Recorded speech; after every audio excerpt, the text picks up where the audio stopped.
Hi, everyone, and welcome to Faculty in Focus, a Marymount University video series where we spotlight our dedicated faculty members and the work that they do inside and outside the classroom. I'm Communications Specialist Nick Munson, and today I have the pleasure of having Assistant Professor Dr. Megan McFarlane join me on the program. Thanks so much for being here. Great to have you on the show. We're going to hone in on one of your current research projects today. I understand you're working on a book about the maternity experiences of service women in the United States Armed Forces, a unique and interesting topic. How'd you get enticed to get interested in that and study it? So this is a project that started a while ago. It was in the summer of 2012 that I think I was just online, and I saw this image of two servicewomen breastfeeding in uniform.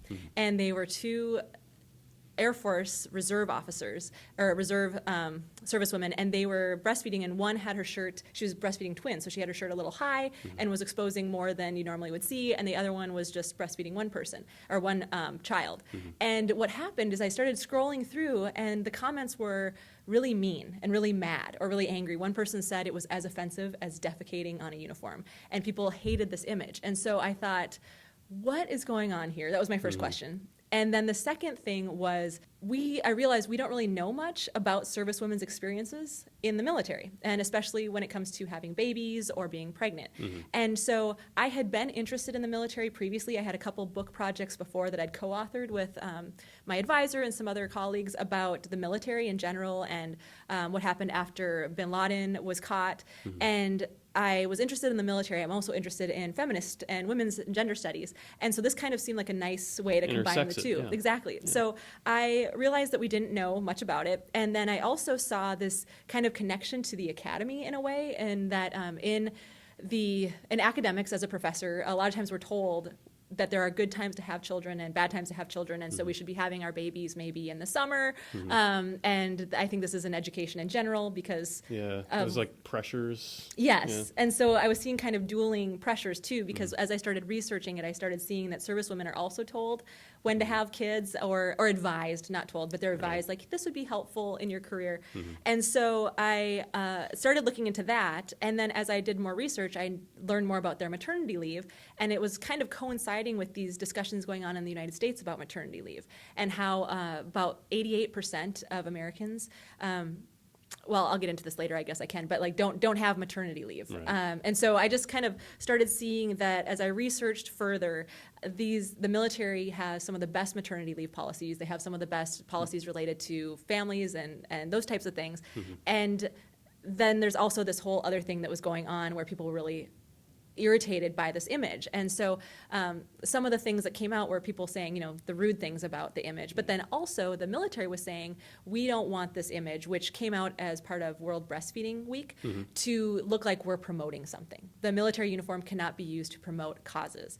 And so all of this kind of got me interested in it. And I actually, before this project, I published in the International Feminist Journal of Politics this whole piece on why are people so angry, what bothers us, and kind of going into the functional versus the sexual nature of breasts in the United States, but then that kind of led into this larger book project. Very interesting. Yeah, I guess you could kind of like look back on your research and be like, before you saw the picture and after you saw the picture, it's kind of like taking a big role. Oh, for sure. Yes. If I had not seen this image, I definitely do not think my research would have gone in this direction. And I am so excited about where my research has gone, and this book project, which focuses on pre-pregnancy, current, being pregnant, and then postpartum or post-pregnancy experiences.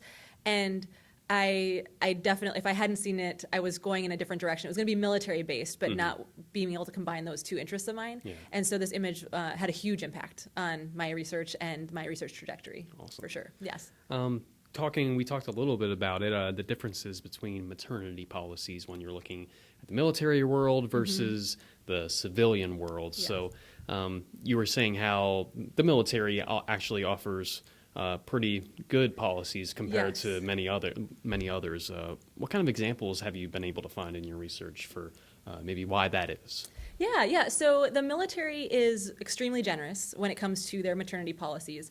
When I started my interviews, it was in 2013, the summer of 2013, and I started interviewing servicewomen, and one of the things that kept coming up about what do you love about the military is, or what do you like about being a pregnant servicewoman, was that they have some of the best maternity leave policies. At that point, it was 6 weeks. They were guaranteed 6 weeks right after the birth, and they continued to accrue their vacation, and they continued to get paid in full.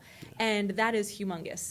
In the United States, 88% of the population doesn't have, 88% of the population before December 20th, when the federal government now says they will give 12 weeks. So I can't be, I need to update that stat. Changing all the time. Yes, but it's still probably a significant, not that many people work for the federal government that it's going to swing it to now only be 24 huge or something. extreme. Yeah. Exactly. Yeah. But don't have maternity leave. And then additionally, or don't receive any paid maternity leave. And then there's a recent study that found that I think it is 1 in 4 employed mothers go back within 2 weeks of having a baby because they just don't have the money to sustain it, or their employers don't give them the time off. And additionally, the National Compensation Survey by the Bureau of Labor Statistics said that only 14% of U.S. employees receive any form of paid maternity leave. Wow. So it's significant that the military gave 6 weeks. Then I think 2015, the Navy came out and said in August, we're going to give everyone 18 weeks of paid. You earn vacation, you earn your pay, you're getting 18 weeks, and they could use that throughout the year. They didn't have to take it immediately. So they could spread it out if they wanted to.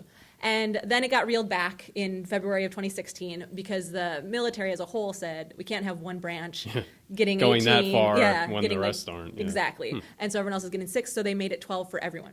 This is humongous because I would guess that this is what influenced the federal government recently to give 12 weeks as well.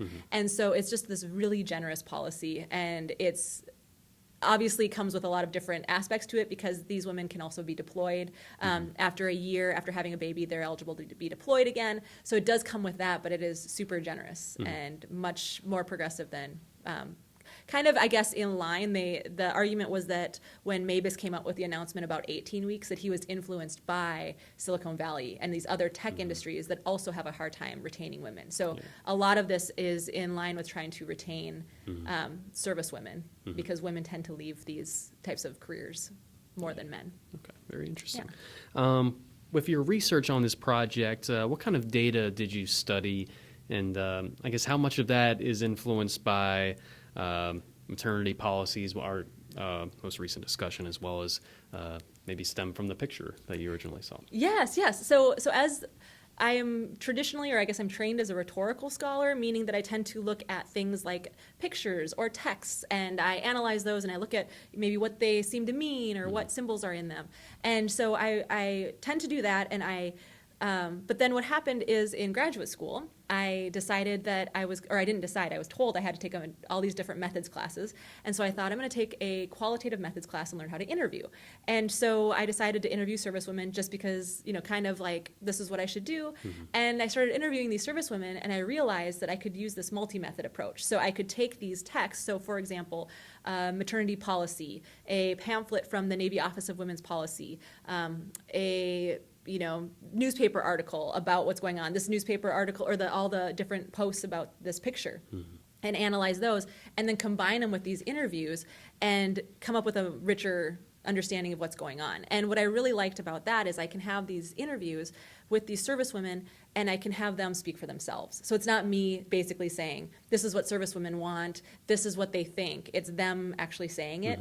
And in my field, we kind of call it, I say it's like putting a puzzle together. So if I were to just look at the policies, or if I was just to look at the newspaper articles, it would be like I have a couple puzzle pieces, but we don't have the whole picture. But once I bring in those servicewomen's voices, suddenly you can see the whole puzzle. Exactly, trees, yeah. And so it's critical rhetoric is another way that we might talk about it in my field, and saying we take the fragments, but then I also just call it maybe just taking the puzzle pieces and putting them together, because we believe as communication scholars that communication does create reality. And so the way we talk about servicewomen, or the way they talk about themselves, we are creating a certain understanding of reality.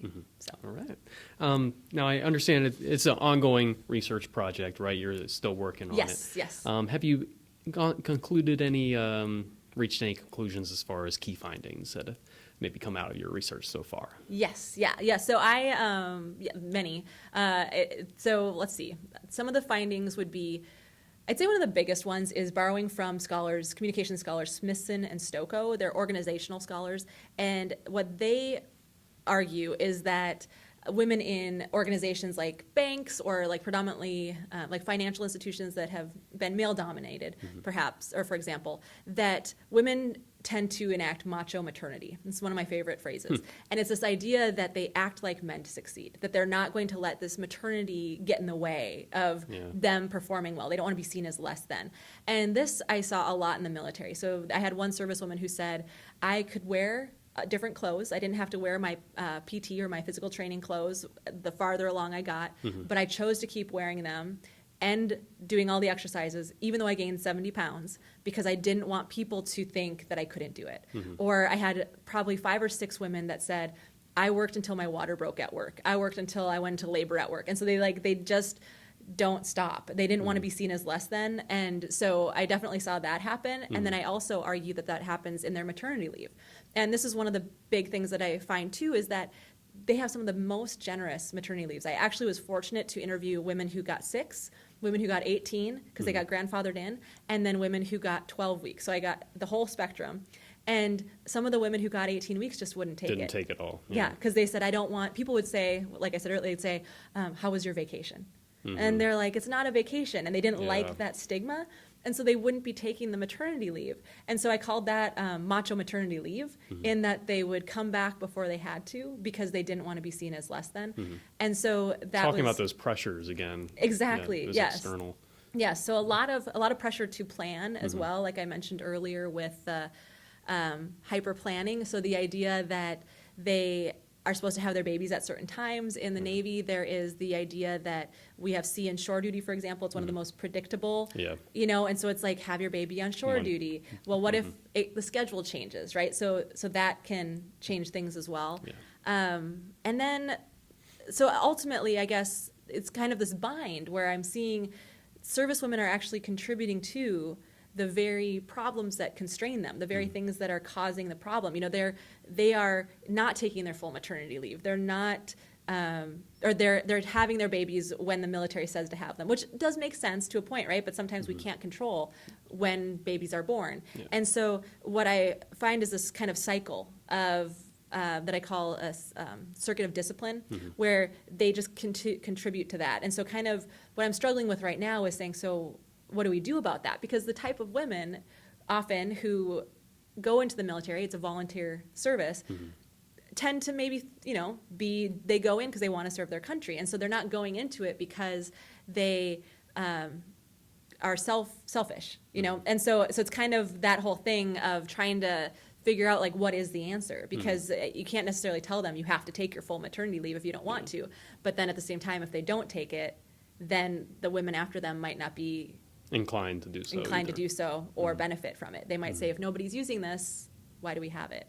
But the good news is a lot of times we see how the military influences society and vice versa. So, they were the first to integrate. In 1948, and now they have these amazing maternity policies that we're now seeing implemented in the federal government. And so I do have hope that perhaps the military's generous policies will translate or transfer to policies in the civilian sector. Yeah. Interesting. Yes. Have you received any responses from the U.S. military or government agencies in terms of your research? Yeah, so I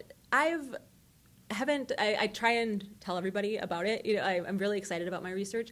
The servicewomen I interviewed were really excited. I love talking to them because they would say, oh, I'm so happy someone cares or someone's asking questions about this. So in general, the people that I've been in contact with, the women that I've interviewed, they have been really excited to have somebody actually talking, telling their story or listening, because it is something that they didn't know about. A lot of them even said, I didn't know the policies existed, but I had this woman in another, another command who told me or who mentored me. But I haven't yet the book, I guess, hasn't come out yet, so I haven't yet heard from like anyone else besides my interviewees. Any like higher ups? Yes, exactly. Yeah. So, but I'm really hopeful that perhaps some of the suggestions I have about maybe how to word policies or how to enact policies or the cultural, and that's the big thing, is that they have all these policies in place. They have all these wonderful policies in place, but there still is this culture that in many ways goes against the policies. And so I'm hopeful that maybe it can give them some ideas or shed some light. Yeah, shed some light on how maybe we could have some positive changes. Because I think a lot of the women, the things that they said, when I'd say, what do you think is different about your experience versus the civilian pregnancy, they would say, it's the fact that I had an amazing maternity leave and I can't think of another place I would have wanted to be pregnant. So both sides, you hear both sides. Yeah. So, yeah. Dr. McFarlane's been an eye-opening discussion, a topic you don't really hear about that often. Anything else you'd like to add? I don't think so.